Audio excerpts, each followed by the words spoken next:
이 모든 책에는 이 머리글이라는 것이 있습니다. 맨 앞에 있는 글이고 글에 대해서 설명하고 있는 것입니다. 가끔씩 우리는 이제 머리글을 지나쳐서 바로 이제 본론에 들어갈 때가 있지만 이 독서에 능숙하신 분들은 대부분 머리글을 주의 깊게 읽습니다. 왜냐하면은 그 머리글 안에는 이 책을 쓴 이유가 있고요. 또 책을 써내려간 방법이 그려져 있고 그리고 약간의 맛보기 결론이 있기 때문입니다. 그래서 머리글을 정독한 후에 책을 읽으면 훨씬 더 빨리 그리고 훨씬 더 선명하게 내용을 파악할 수 있습니다. 일종의 엑기스인 셈인데요. 시작이 반인 이 글이 바로 머리글입니다. 만일 우리의 인생을 한 권의 책으로 비유한다면 평생의 이야기를 몇 줄로 요약할 수 있는 머리글이 있을까? 아마 그곳에는 우리가 무엇을 위해서 살아왔는지, 또 어떻게 우리가 그것을 이루어 왔는지, 또한 어떤 결론을 맺었는지에 대한 이야기가 있을 것입니다. 만일 우리가 누군가의 머리글을 읽게 된다면, 그것도 여러 사람들의 머리글을 읽게 된다면 어떻게 될까요? 인생을 덜 실수하고 덜 낭비할 수 있는 그런 좋은 것을 발견할 수 있습니다. 말 그대로 삶의 지혜를 얻게 되는 것인데요. 이 시편은 여러 성경들 중에서 가장 인간적인 글들입니다. 이 150편의 시 안에는 많은 인생들의 희로애락, 희극과 비극이 담겨져 있는데요. 그래서 시편을 읽는다라는 것은 다른 말로 표현하면 인생을 읽는다. 그것도 150편의 인생을 우리가 읽는다고 할 수 있습니다. 그런데 오늘 우리가 함께 살펴볼 말씀은 이 150편의 인생 중 가장 첫 번째 인생, 첫 번째 시입니다. 바로 이 머리글 인생인데요. 우리가 시편 1편을 깊게 묵상한다면 누군가의 인생을 들여보는 셈이 됩니다. 비록 수천 년의 시간이 지났지만 인간의 마음 이야기는 세대를 넘어서는 것이기 때문에 특별히 이 머리글을 통해서 150편의 인생들, 그들 가운데 있는 희도애락과 그들 가운데 있는 삶의 지혜를 배우게 되는 것입니다. 저는 2016년 새해 첫 주일을 시작하면서 어떤 말씀을 전할까 고민을 했는데 시편 1편만큼 좋은 말씀이 없다고 생각을 했습니다. 왜냐하면은 한 해를 어떻게 살아가야 되는지, 무엇을 위해 노력해야 되는지 이 시편 1편 안에서 우리가 발견할 수 있기 때문입니다. 그래서 오늘 설교 제목을 이렇게 잡았습니다. 이 길을 걸어라. 이 길을 걸어라. 2016년 우리가 가야 될 길, 우리가 걸어야 될 길, 바로 이 시편 1편 속에서 말씀하는 오늘 이 시간 됐으면 좋겠습니다. 본문에서 시인은 복 있는 자는이라고 이 단어를 통해서 이 길을 소개하고 있습니다. 이 원어 성경에는 아쉬레라는 단어인데요. 이 복이 있다, 행복하다라는 뜻입니다. 이 시인이 인생을 이야기하면서 복을 먼저 이야기하는 것은 어쩌면 당연한 일입니다. 이 복, 즉 행복이라는 것은 모든 사람들이 추구하는 가장 최고의 가치라고 할 수 있습니다. 이 중국을 여행하면 우리가 흔히 볼 수 있는 장면이 있는데요. 이 각 집에 붙어 있는 이 대문 앞에 붙어 있는 커다란 이 복자라는 단어입니다. 그것도 시뻘겋게, 아주 시뻘겋게 붙어져 있는데요. 가끔씩 이제 특이한 게 어떤 집 앞에는 이 복이라는 단어가 거꾸로 이렇게 붙어져 있어요. 궁금해서 제가 가서 물어봤어요. 왜 이거 거꾸로 붙여놓으셨습니까? 잘못 붙여놓은 건 아닙니까? 그랬더니 이제 그분들이 대답을 이렇게 하거든요. 이 복은 하늘에서 내리는 건데 하늘에서 이렇게 볼 때 잘 보라고 거꾸로 붙여놨대요. 그래서 많이 부어주라고. 그만큼 이제 복에 집착하는 이제 중국인들의 모습인데요. 시인은 이 글을 읽는 모든 사람들에게 이러한 우리가 추구하는 복, 이 행복으로 가는 길을 소개하고 있습니다. 이 복으로의 초대인 거죠. 히브리어에는 시인이 초대하는 이 복은 두 가지의 단어가 있어요. 이 첫 번째는 이 바루크라는 단어인데, 이 바루크라는 단어는 한마디로 하나님의 축복을 뜻합니다. 그래서 하나님께서 주시는 복, 은혜의 복입니다. 그런데 이것은 말 그대로 하나님께서 주셔야 받을 수 있어요. 바루크의 축복을 받기 위해서 우리가 할 수 있는 것은 별로 없습니다. 매우 수동적인 것이죠. 반면에 이 바루크와 다른 복이 있는데 이것이 우리가 오늘 살펴볼 아쉬레의 복입니다. 이 아쉬레의 복은 무엇이냐? 능동적인 복, 다른 말로 표현하면 행복을 뜻합니다. 이 복은 노력이 노력에 의해서 얻을 수 있습니다. 우리가 행복을 찾기 위해서 노력을 할 때 우리가 원하는 행복을 어느 정도 만들어낼 수 있다는 거죠. 오늘날 수많은 사람들이 아시리의 복을 얻기 위해서 살아간다고 할 수 있는데요. 힘든 야근에 투잡, 쓰리잡까지 해가면서 마등바등 살아가는 이유가 무엇입니까? 행복해지려고 합니다. 행복해지려고. 제가 자주 보는 다큐멘터리가 있는데 TV에서 하는 건데 힘든 직업군의 인생들을 소개하는 이 극한 직업이라는 프로그램이에요. 여러분 이거 좋아하시는 분들 전 되게 좋아하는데 제가 이것을 자주 보는 이유는 이렇게 정말 막 극한데 그걸 막 해내가는 게 정말 신기하고 반면에 그걸 보면서 좀 안도하는 거죠. 야, 내가 저 사람보다 낫다 이런 거예요. 그런데 이제 그 다큐에는 이 쇳물을 녹여서 그릇을 만드는 안성의 방자 유기공부터 이 목숨 걸고 절벽에서 석청을 따는 히말라야 이 채집꾼까지 이렇게 소개되는데요. 이 프로그램을 통해서 많은 그들의 극한 직업들이 소개되는데 결론은 거의 비슷하더라고요. 여러분, 이 PD가 나중에 물어봐요. 이거 너무 힘들지 않으세요? 그만하고 싶지 않으세요? 이렇게 물어보면은 한국이든 히말라야든 혹은 동남아든 똑같이 얘기를 합니다. 뭐라고 얘기하면 내가 고생해서 가족이 행복해질 수 있다면 이거예요. 가족의 행복을 위해서 자신의 행복을 헌납하는 거지요. 더 큰 행복을 얻기 위한 희생인 것입니다. 아마 개개의 부모님들의 마음이 비슷할 텐데요. 중요한 게요. 정말 그렇게 해서 행복해질 수 있냐는 거예요. 내가 정말 내 행복을 잡아서 누군가를 위해서 희생하거나 내가 투잡, 쓰리잡 해가면서 집을 만들어서 내 자식들에게 주거나 내가 무언가를 위해서 살아가면서 내 인생을 다 희생할 때 정말 그 길에 행복이 있냐고 물어볼 때 솔직히 우리가 자신이 없는 게 사실이잖아요. 본문에서는 시인이 이 150편의 인생을 요약하면서 행복으로 가는 길을 이렇게 소개하고 있어요. 우리 함께 6절의 말씀을 같이 한번 읽어보겠습니다. 6절의 말씀입니다. 시작. 무릇 의인들의 길은 여호와께서 인정하시나. 시인은 이렇게 얘기하고 있는데요. 세상에 행복을 위해서 나가는 길이 있다. 근데 그 길이 여러 갈래와 여러 갈래 선택이 있는데 결과적으로 한 길을 선택한다는 건 무엇입니까? 다른 길을 포기하는 것이죠. 다른 길을 포기하는 것인데 우리가 이 길을 포기하고 저 길을 포기하면서 가는 이 행복의 길에 궁극적으로 인생이 두 갈래의 길로 이렇게 모아진다는 거예요. 한 길은 참 행복으로 가는 진짜 길인데 다른 한 길은 행복을 찾아갔지만 그 끝에 불행이 있는 길이라는 것입니다. 행복으로 가는 길이 무엇인 길이냐? 의인들의 길이고 또한 이 불행으로 가는 것은 악인들의 길인데 특별히 시인은 복된 길, 의인의 길을 가기 위해서 어떻게 해야 되냐? 어떻게 행복을 얻어야 되느냐? 하나님을 의지하는 삶을 살아야 된다고 소개하고 있습니다. 반면에 자기의 능력과 자기의 뜻과 자기의 판단으로 살아가다는 세상 속에서 결국 망하게 된다고 이렇게 비참한 얘기를 하고 있어요.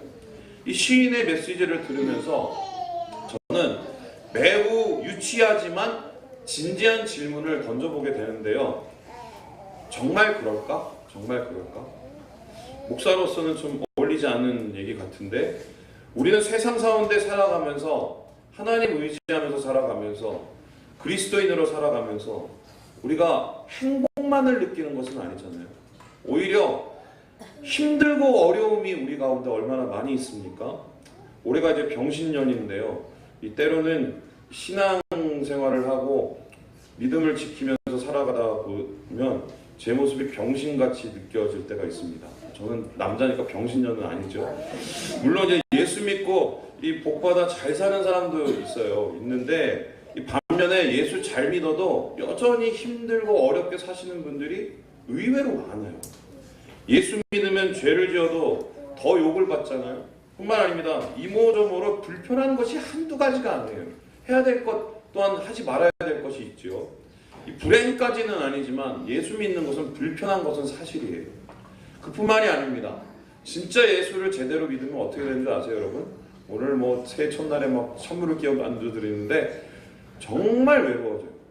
정말 외로워져요. 하나님 말씀대로 살아가려고 몸부림치다 보면 홀로인 듯한 느낌을 자주 받게 되는데요. 심지어 이 같은 신앙인에게도 이런 걸 느껴요.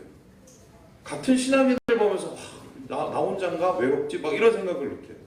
열왕기상 19장에 엘리야가 자신의 마음을 이렇게 표현하고 있습니다. 우리 함께 열왕기상 19장 말씀을 함께 읽어볼까요? 읽어보겠습니다. 시작. 그가 대답하되 내가 만군의 하나님 여호와께 열심히 유배하노니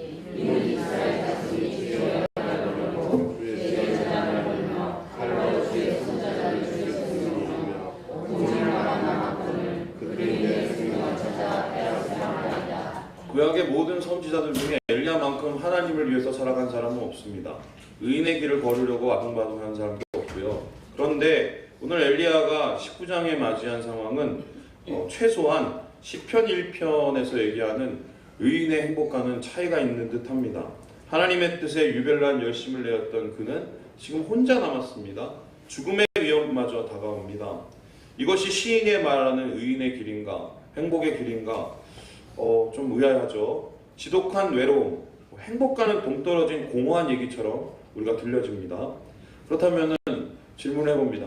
시인은 몽상가인가? 아니면 현실의 상황을 전혀 파악하지 못하는 설레발치는 이야기꾼인가? 그런데요, 오늘 우리가 본문을 잘 살펴보면은 진지한 시인의 고민, 그 흔적이 나타나 있어요. 우리 함께 한번 1절의 말씀 한번 읽어볼까요? 1절의 말씀입니다. 1절 시작. 복 있는 사람은 악인들의 꾀를 따르지 아니하며.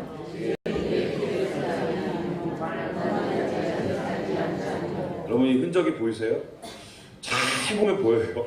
어떻게 잘 보면 보이냐?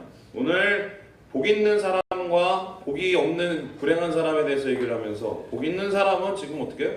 혼자예요. 단수예요. 반면에 복이 없는, 우리가 복이 없다고 생각하는 악인들은 어떻습니까? 죄인들, 악인들, 오만한 사람들 다 복수예요. 그것도 종류가 세 종류가 넘어요. 그렇다면은 지금 그렇습니다. 시인은 다수의 악인들이 사는, 다수의 행복을 찾아서 다른 사람들의 행복을 뺏는 이 세상의 이 악의 존재 가운데 서 있는 거예요. 이미 엘리야가 겪었을 이 실전적인 고독, 실제적인 외로움을 지금 경험하고 있는 것인데요. 그래서 시인도 이 길이, 행복으로 가는 길이, 의인의 길로 가는 길이 얼마나 힘든지를 지금 고백하고 있는 것입니다. 그런데 그럼에도 불구하고 악인이 더 행복한 이 세상에서 시인은 의인이 행복한 것이다, 의인의 길이 맞다고 얘기하고 있습니다. 그 이유는 무엇일까요? 결국 우리는 한 결론에 도착하게 되는데요. 애초에 길은 두 길이 아니라 한 길인 거예요. 복으로 가는 길은 오직 한 길뿐. 세상의 길에서 잠깐의 즐거움을 느낄지 모르나 영원할 수는 없다는 것입니다.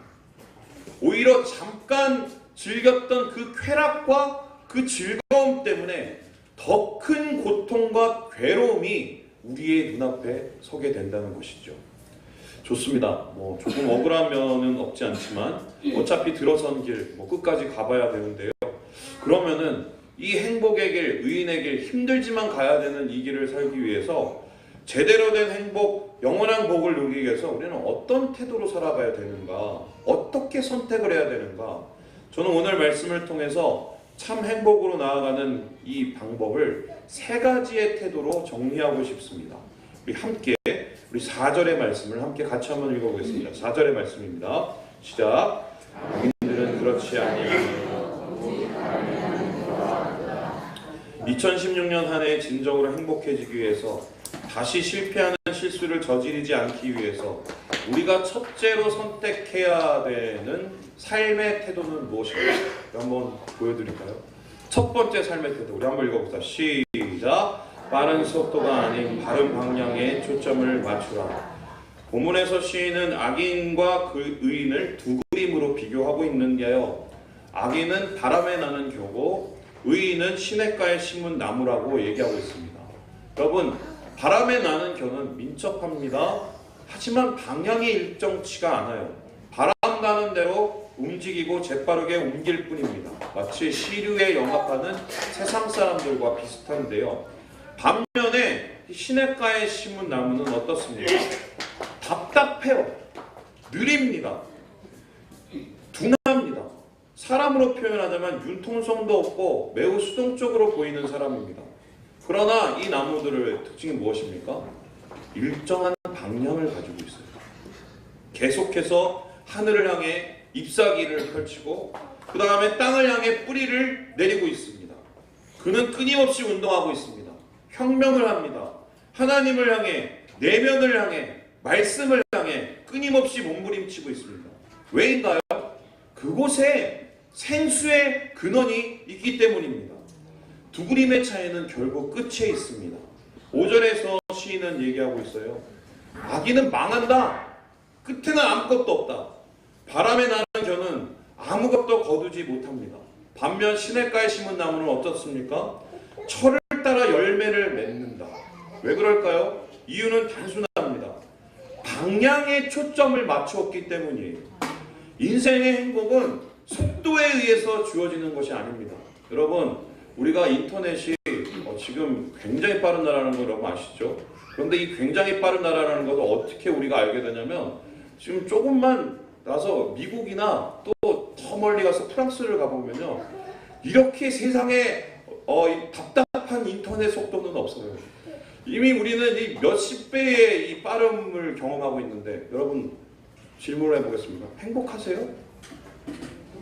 얼마나 빨라요? 우리나라 세계 최고의 시스템이 뭔지 아세요? 배달의 민족, 배달의 시스템이에요. 누르면 바로 옵니다. 심지어는 어떤 회사에서는 3분 안에 도착 안 하면 뭘 선물로 주고 이런 데도 있어요. 은행에 가도 몇 분 안에 됩니다. 다 있어요. 행복하세요? 우리가 삶 속에서 깨달은 한 가지는 뭐예요? 빠른 성장, 빠른 건설, 우리에게 가져다 준 게 뭐예요? 물론 그것을 통해서 얻는 이익도 있지만 반면에 우리의 인성과 영혼이 병든 것 사실 아닌가요? 인생의 행복은 속도가 아니라 방향에 의해서 결정이 됩니다. 조금 늦고 조금 더디 도착하더라도 우리의 삶이 제대로 된 곳으로 간다면, 그곳에 하나님의 임재하심이 있다면 결코 망하지 않습니다. 뿌리 깊은 나무는 결코 흔들리지 않아요. 그렇다면 하나님을 향해 뿌리 내린다는 것은 무엇인가? 궁극적으로 모든 삶의 순간 가운데 하나님의 뜻을 분별하는 것입니다.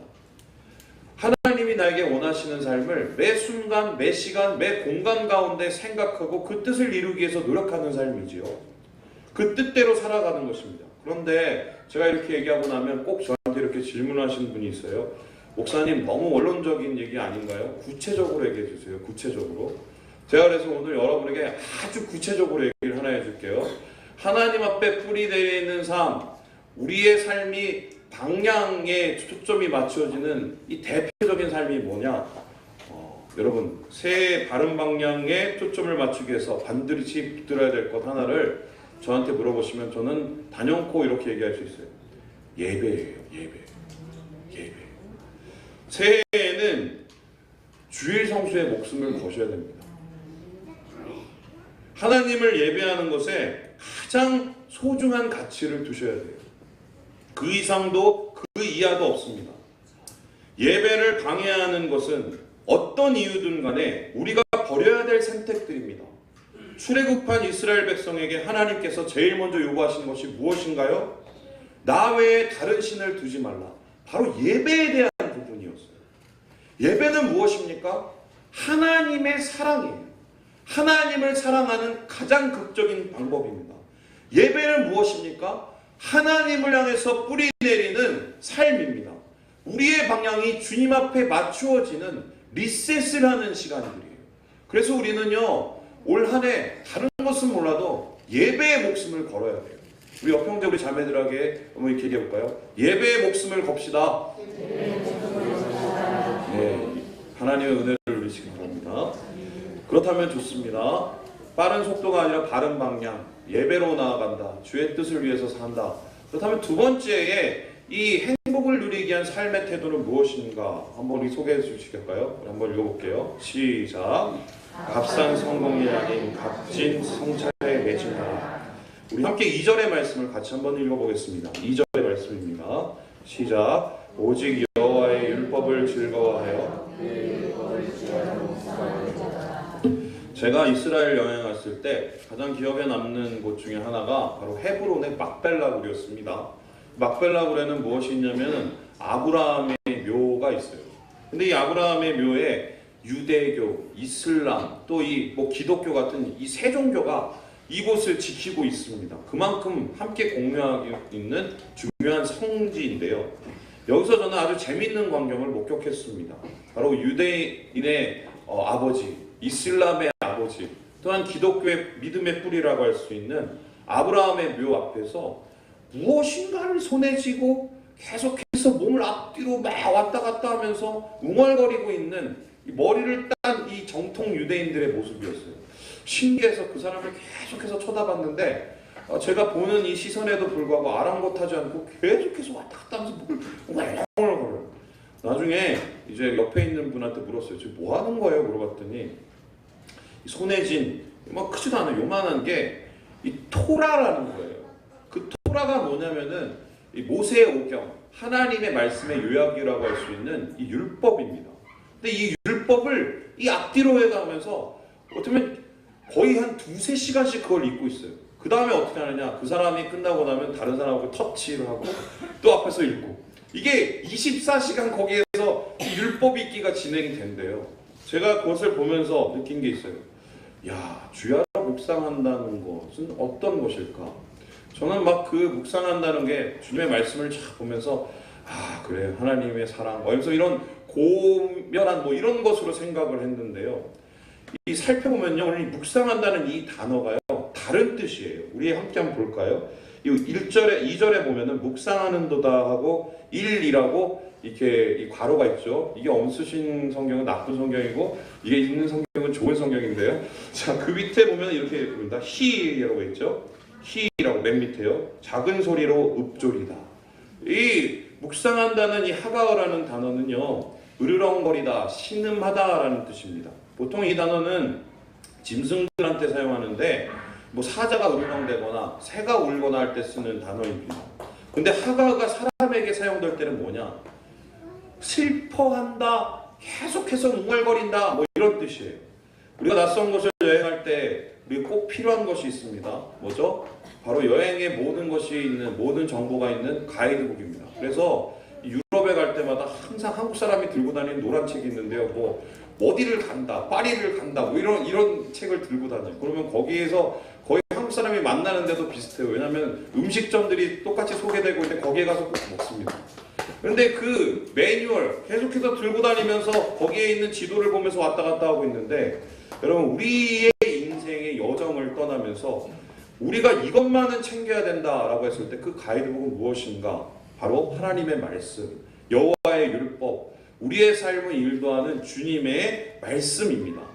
말씀이 우리에게 주는 유익이 무엇입니까? 예전에 제가 유년부 때 선생님이 그렇게 얘기를 하더라고요. 말씀을 많이 읽으면 똑똑해진다라고 얘기했어요. 그래서 제가요 정말 말씀을 많이 읽었어요. 제가 제 자랑이지만 교회에서 하는 성경 암송대회에서 꼭 1등을 했습니다. 그리고 제 자랑하는 거예요. 자, 노예 성경 고사 가면 꼭 1등을, 상위권 거의 1등을 했어요. 그만큼 제가 말씀 읽기에 어릴 때 되게 최선을 다했습니다. 그럼 저는 전교 1등을 했을까요? 아니죠. 그 목사님, 그 전도사님의 얘기가 꼭 사실은 아니더라고요. 말씀이 우리에게 지혜가 되고, 말씀이 우리에게 능력이 되고, 말씀이 우리에게 힘이 되기 위해서는 거쳐야 될 과정이 있어요. 그 거쳐야 될 과정이 뭐냐? 다름 아닌 성찰이에요. 성찰.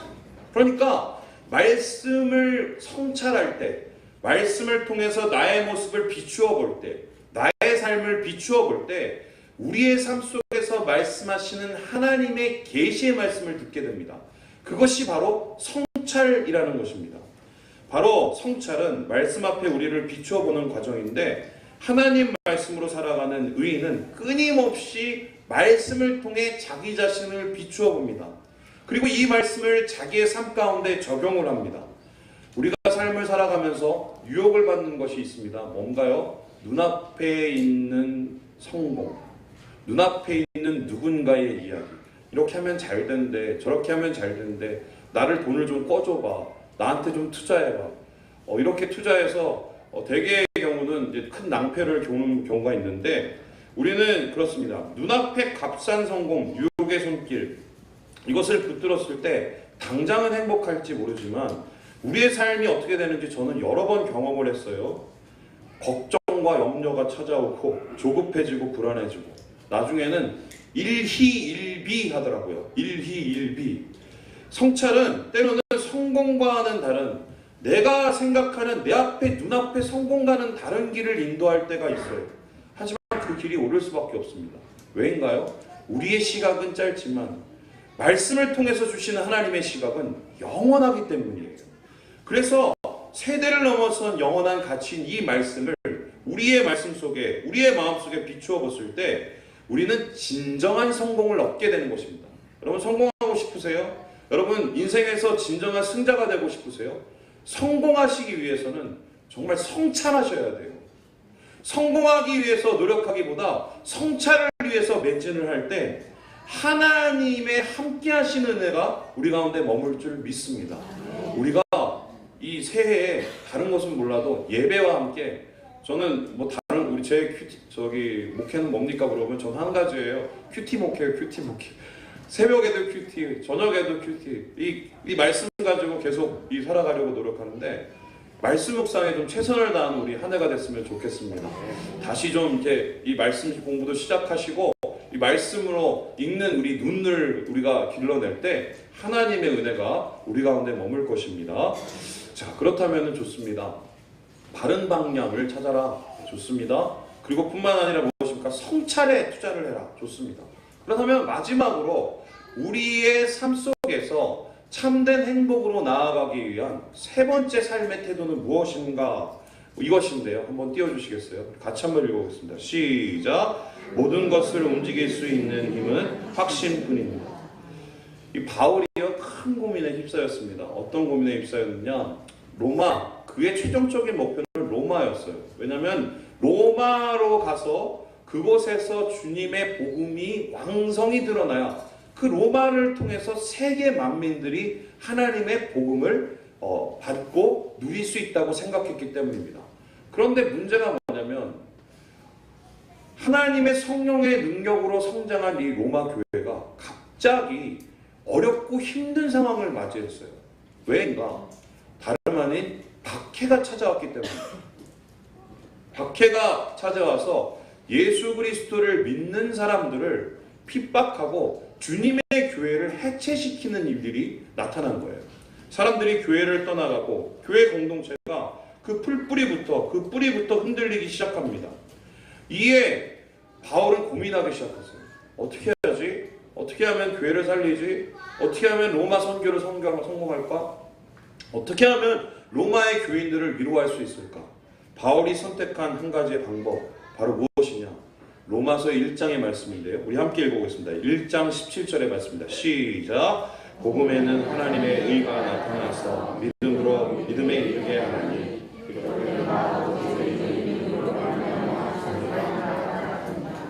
박해가 와요. 어려움이 와요. 유혹이 와요. 힘든 일이 와요. 이 행복으로 가는 하나님의 이 복으로 가는 그리스도인의 삶을 살기 위해서 핍박을 받습니다. 가슴이 아파요. 그들을 보는 이 마음, 내가 그것을 대신 당해줄 수 있다면 아마 이 바울의 마음은 그것이었을 거예요. 그런데 바울은 이러한 로마 교인들에게 무엇이라고 얘기합니까? 우리가 살아가다가 바른 방향일지라도 때로는 넘어질 수 있어요. 우리가 성찰을 통해서 우리를 비추어 보다가도 때로는 우리의 마음이 쓰러질 수 있어요.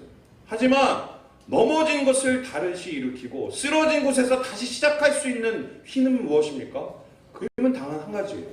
믿음이에요. 여러분, 믿음이 무엇인가요? 확신이에요. 어떠한 확신인가요? 이 길밖에 없다는 확신이에요. 이 길에 하나님께서 동행하신다는 확신입니다. 하나님께서 이 길 가운데 축복하신다는 확신이에요.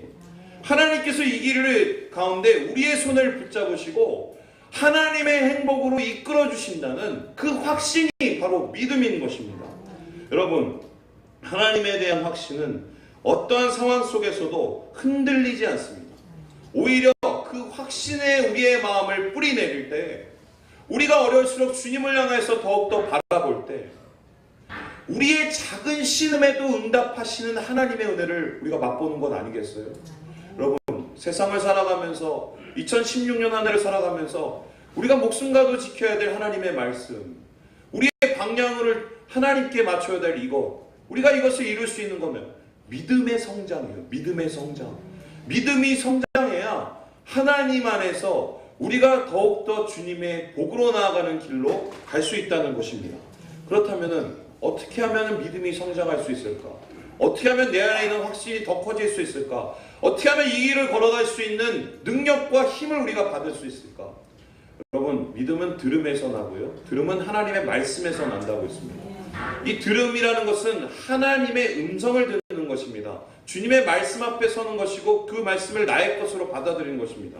여러분, 주님의 말씀을 붙듭니다. 그리고 이 말씀이 정말 나의 안에 가운데 믿음으로 오고 내 삶에 있는 삶의 환경들이 나를 흔들지라도 하나님의 이 말씀 위에 나를 세우고 나의 마음을 세울 수 있도록 우리가 무릎을 꿇는 게 뭔가요? 그게 기도 아니에요? 우리가 왜 기도를 하나요? 하나님 밥 주세요, 떡 주세요, 하나님 집 살게요, 화장실 2개 있는 집이요. 이걸 위해서 우리가 기도하면 이 기도는 기도의 10%밖에 안 되는 표면적인 기도밖에 안 돼요. 왜 수많은 사람들이 목숨을 걸고 기도했습니까? 저는 지난 이 크리스마스 때 방영된 이 주기철 목사님 이 다큐멘터리를 보면서 정말 이게 마음이 찢어지는 이 상황이 있었어요. 이 주기철 목사님이 마지막에 이 자신의 이 교우들, 산전원교회 교우들과 마지막 헤어지는 그 순간에 뭐라고 얘기할까? 3가지 기도, 나의 3가지 기도를 얘기해요. 그 기도가 뭐예요? 내가 이 길을 포기하지 않도록, 내가 이 길을 일사각오의 정신으로 지킬 수 있도록, 자신의 연약함을 알기 때문에, 자신의 쓰러질 수도 있음을 알기 때문에 하나님께서 나에게 믿음 주시기를 위해서 기도하셨습니다. 그리고 최종적인 그 순간까지 하나님에 대한 시각을 놓지 아니하고 믿음의 끈을 놓지 아니하고 그 기도의 끈을 놓지 않고 나갔을 때 한국교회를 살리는, 한국교회가 다시 시작할 수 있는 순교의 영향력, 이 놀라운 선함을 나타내신 것 아니겠어요? 여러분, 우리가 2016년 한 해 진정한 행복을 위해서 가기 위한 것이 무엇이냐? 결국 저는 오늘 굉장히 당연한 얘기를 했어요. 자, 한번 볼까요? 예배 열심히 드리자, 말씀 열심히 읽자, 기도 열심히 하자. 이 얘기를 이렇게 어렵게 얘기를 했어요. 왜냐면요, 이것 외에 우리의 기초를 단단하게 할 방법은 없어요. 크리스천 베이직이라는 말이 있습니다. 신앙인으로서 우리가 단단히 다지고 가야 될 그 기초, 말씀, 기도, 또한 하나님 앞에서의 예배야. 이 2016년 한 해는 주의 축복을 받기 위해서 이 끈을 놓지 않으시는 우리 사랑하는 지체들 되시길 주님의 이름으로 축원합니다. 이 길을 하나님 인정하시고 또 이 길을 축복하시고 이 길과 동행하시고 이 길 가운데 큰 일을 하러 함께하는 그런 은혜를 누리시길 주님의 이름으로 축원합니다.